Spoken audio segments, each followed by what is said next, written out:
Hello friends, welcome back to my channel. तर good morning to all. सकाळी 5:45 वाजता आम्ही वॉकिंगला निघालो होतो. तर आज मी लेमन टी घेतला होता. मी कधीच ट्राय केला नव्हता. म्हटलं आज करून बघूया. तर बरा वाटला मला. तर आज होती दुर्गाष्टमी, 5 मे. तर प्रत्येक महिन्याच्या दुर्गाष्टमीला मी घरी दुर्गाष्टमीची पूजा करते. तर मला आज जरा देव माझे पूर्ण घासून घ्यायचे होते. तर देव घासण्यासाठी मी इथं पाण्यामध्ये सायट्रिक ॲसिड, लिंबू टाकलेलं आहे आणि मीठ थोडंसं टाकायचं. तर हे माझे तांब्याची आणि पितळेची भांडी जरा अशी किंवा देव वगैरे जरा असे काळवंडले होते. तर म्हटलं आज ते स्वच्छ करून घेऊया. कासव बघितला असेल तुम्ही माझा आता कसा काळा झाला आहे थोडासा पाण्यामध्ये राहून. तर ह्या पाण्यामध्ये एक साधारणतः 15 मिनिट मी ठेवलं होतं. तर बघू शकताय तुम्ही की इथे जो काळा रंग आला होता तो पूर्ण जरा निघत चालला आहे. तर अशा प्रकारे माझी ही तांब्या पितळेची भांडी सगळी क्लीन होत होती. आणि जर लागलंच तर एक्स्ट्रा मी थोडीशी पितांबरी यूज करत होते. तर अशा प्रकारे माझा कासव वगैरे क्लीन झाला आहे. तर असं एक 8 ते 10 दिवसातून मी सगळे देव असे स्वच्छ करून घेत असते. आणि आज दुर्गाष्टमी असल्यामुळे मला ही तांबण हे सुद्धा क्लीन करून घ्यायचं होतं.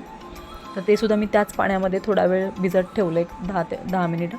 ते सुद्धा व्यवस्थित स्वच्छ निघालं होतं. ही माझ्या गार्डनमधली फुलं आहेत.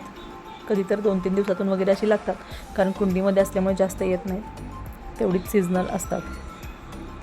तर अशा प्रकारे सकाळी पटकन देवपूजा आवरून घेतली मी घरातली.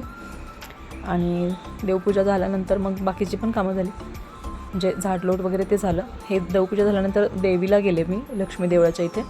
मग आज दुर्गाष्टमी म्हटलं देवीला पण जाऊन यावं. तसंच देवीची फुलं वगैरे जरा घेऊन यायची होती.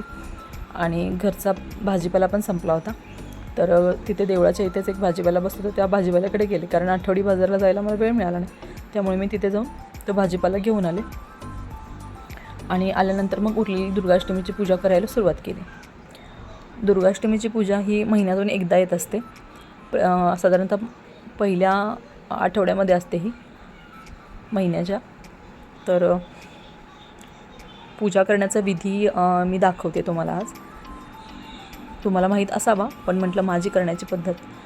तर चौरंगावर कापड टाकल्यानंतर कलशासाठी तांदूळ थोडेसे घ्यायचे आणि त्याच्यानंतर कलशमध्ये पाणी, हळदी, कुंकू, अक्षता टाकून कळसाला एखादी माळ घालून आणि त्याच्यावर हळदी कुंकूचे बोटे ओढून किंवा स्वस्तिक वगैरे तुम्ही काढून असा कळस तयार करायचा आहे. वरती 5 पानं ठेवायची आहेत खाऊची. आणि त्याच्यानंतर तांबणामध्ये तुमच्याकडे जर श्रीयंत्र असेल किंवा दुर्गादेवीचं, लक्ष्मीचं एखादं यंत्र असेल तर ते तुम्ही ठेवायचं आहे. तर माझ्याकडे इथे चांदीचं एक छोटंसं श्रीयंत्र आहे आणि त्याच्याबरोबर तिथे त्याच्यात लक्ष्मीची पण मूर्ती आहे. तर असं माझ्याकडे जे देवाचं आहे ते मी त्या तांबणामध्ये ठेवलेलं आहे. आणि इथे पूजा करत असताना गणपती पण पूजायला विसरायचं नाही आहे, कारण प्रत्येक पूजेची सुरुवात आपण गणपती पूजनाने करतो. तर अशा प्रकारे कळस मांडून घ्यायचा पहिल्यांदा.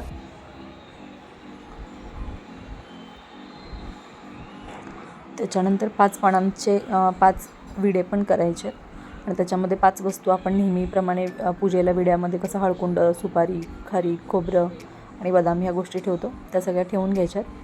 आणि त्याच्यानंतर एखादं फळ, म्हणजे ते 5 या ह्याच्यामध्ये घ्यायचं. तर मी 5 केळी घेतली होती आज. मी ज्यावेळी जे फळ अवेलेबल असेल ते पूजते. तर आज केळी होती तर आज केळं घेतलं, कधी ॲपल पण घेत असते, जे असेल ते घेते, कधी चिकू घेते. आणि रांगोळी म्हणून हे माझ्याकडे स्वस्तिकचा सेट आहे, तर तो मी घेतला आहे. आता स्वस्तिक तुम्हाला इथे उलटं दिसतं आहे, कारण माझा फ्रंट कॅमेरा चालू आहे. आणि त्याच्यानंतर मग फुलं वगैरे गाऊन हळदी कुंकू लावून पहिला पूजा करून घ्यायची. आणि इथे पूजा करत असताना मात्र जपमाळ पण तुम्हाला हवी आहे. आणि पूजा करत असताना पूजेचा विधी असा आहे की तुम्ही पहिल्यांदा तुमच्या कुलस्वामींची जप करायचे आहेत. म्हणजे तुमचे कुठलेही देवी असो किंवा देव असो, दोन्हीचे कुलस्वामीचे जप करायचे आहेत. नंतर दुर्गादेवीचं जप करायचं आहे. आणि त्याच्यानंतर मग तुम्ही कुंकुमार्चन करायचे आहे, की जे की 108 नावं देवीची असतात. आणि ते आपण हाताच्या बोटांच्या चिमटीने 108 वेळा त्या श्रीयंत्रावर किंवा तुमच्या त्या देवीच्या यंत्रावर, देवीच्या प्रतिमेवर तुम्हाला ते टाकायचं आहे. तर अशा प्रकारे 108 वेळा कुंकुमार्चन केल्यानंतर शेवटी आरती करायची. आणि असा संकल्प आपला करायचा की आपल्याला एखादी मनापासून इच्छा असते, ती इच्छा पूर्ण होऊ दे. म्हणून आपण हा संकल्प करायचा. तर अशा प्रकारे दुर्गाष्टमी करतात.